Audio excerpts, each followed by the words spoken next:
Hi friends, welcome back to Moni Spicy Kitchen. இன்னைக்கு நாம Onam Sathya special olan recipe எப்படி பண்ணலாம்னு பார்க்க போறோம்.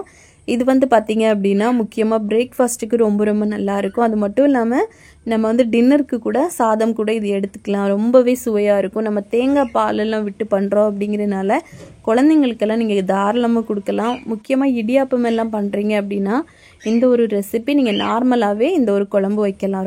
ரொம்ப சுவையா இருக்கும். இப்போ வாங்க எப்படி பண்ணலாம்னு பார்க்கலாம். ஃபர்ஸ்ட் இது பண்றதுக்காக வெண் பூசணி எடுத்துக்கோங்க. இது வந்து ட்ரெடிஷனலா இந்த மெத்தட்ல தான் பண்ணுவாங்க. நம்ம அதே மாதிரி பண்ணிக்குவோம். இப்போ வந்து வெண் பூசணி எடுத்துட்டு இது சென்டர்ல இந்த மாதிரி கட் பண்ணி ஒரு போர்ஷன் மட்டும் நமக்கு தேவையானதா இருக்கும்.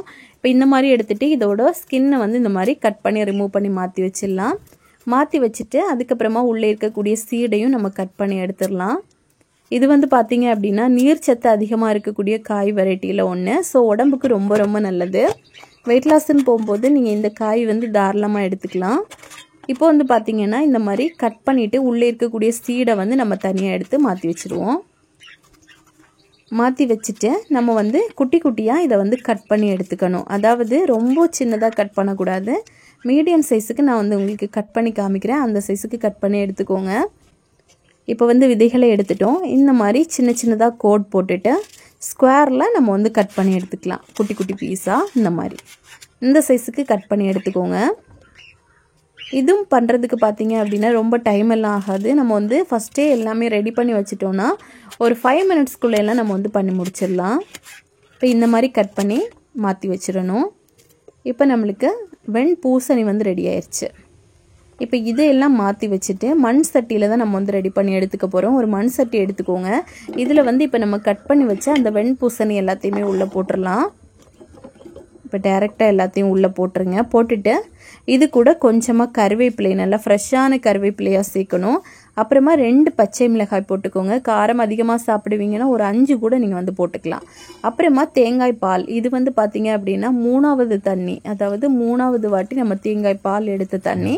இது வந்து 1 கப் போல இருக்கும். இந்த தண்ணியை டைரக்டா இதுக்குள்ள நம்ம ஊத்திட்டு தேவையான அளவுக்கு உப்பு போட்டுக்கலாம். ஒரு 1/2 டேபிள் ஸ்பூன் போட்டு நல்லா மிக்ஸ் பண்ணிட்டு மூடி வச்சு கிட்டத்தட்ட ஒரு 2 நிமிஷம் மீடியம் ஃப்ளேம்ல வச்சு நல்லா வந்து நம்ம வேக வச்சு எடுக்கணும்.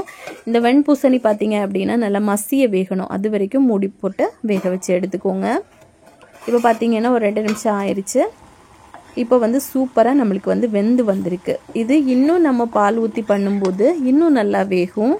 இப்போ வந்து பாத்தீங்க அப்படினா நம்ம ஊத்தி இருந்த கூடிய அந்த பால் எல்லாமே கொஞ்சம் வத்தி வந்துருச்சு. இந்த டைம்ல 2ஆம் பால் வந்து நம்ம சேர்க்க போறோம். இது வந்து 1 கப் இருக்கும். 2ஆம் பால் தேங்காய் பால் எடுத்தது.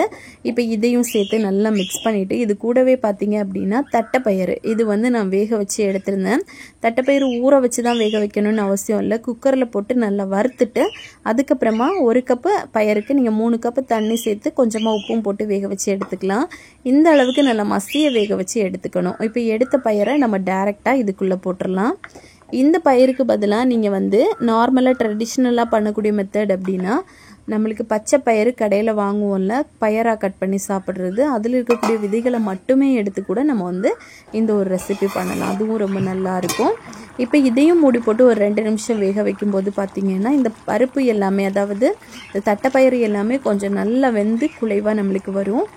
இப்போ வந்து ஓரளவுக்கு ரெடியாகி வந்துட்டு இருக்கு. கடைசியா நம்ம வந்து முதலாம் பால் சேர்க்க போறோம். இது வந்து ஒரு 1/2 கப் போல இருக்கும்.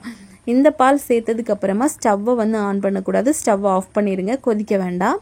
இப்போ கொஞ்சம் வந்து மிக்ஸ் பண்ணி கொடுத்துட்டு நம்ம ஸ்டவ் ஆஃப் பண்ணும்போது இந்த சட்டியில் இருக்கக்கூடிய அந்த சூட்லேயே பார்த்தீங்க அப்படின்னா ஒரே ஒரு கொதி மட்டும் இது வரும். ஸோ அவ்வளோதான் நம்மளுக்கு வந்து குழம்பு ரெடி ஆயிடுச்சு. இது வந்து நல்ல க்ரீமியாக டேஸ்ட் வைஸ் பார்த்தீங்க அப்படின்னா ரொம்ப நல்லா இருக்கும். காரம் அதிகமாக போடாதனால குழந்தைங்கள் எல்லாம் ரொம்ப விரும்பி சாப்பிடுவாங்க. முக்கியமாக நான் சொன்ன மாதிரி இடியாப்பம் வெரைட்டிஸ் எல்லாத்துக்குமே ரொம்ப பக்காவாக இருக்கும். கண்டிப்பாக நீங்கள் வந்து ட்ரை பண்ணலாம். இப்போ இதை வந்து நீங்கள் சூடாகவே பிரேக்ஃபாஸ்ட் டின்னர் எதுக்கு வேணால் சர்வ் பண்ணலாம். ரொம்ப டேஸ்டியாக இருக்கும். ஸோ கண்டிப்பாக நீங்களும் இந்த ஓணத்துக்கு செஞ்சு பார்த்துட்டு எப்படி வந்துச்சுன்னு மறக்காமல் கமெண்ட் பண்ணுங்கள். இதே மாதிரி இன்னும் நிறைய ரெசிபிஸ் வேணும்னு நினச்சிங்கன்னா மோனி ஸ்பைசி கிச்சன் சேனலை சப்ஸ்கிரைப் பண்ணி வச்சுக்கோங்க. லைக் பண்ணுங்கள், ஷேர் பண்ணுங்கள். நெக்ஸ்ட் இன்னொரு வீடியோவில் உங்களை சந்திக்கும் வரை டேக் கேர். பாய்.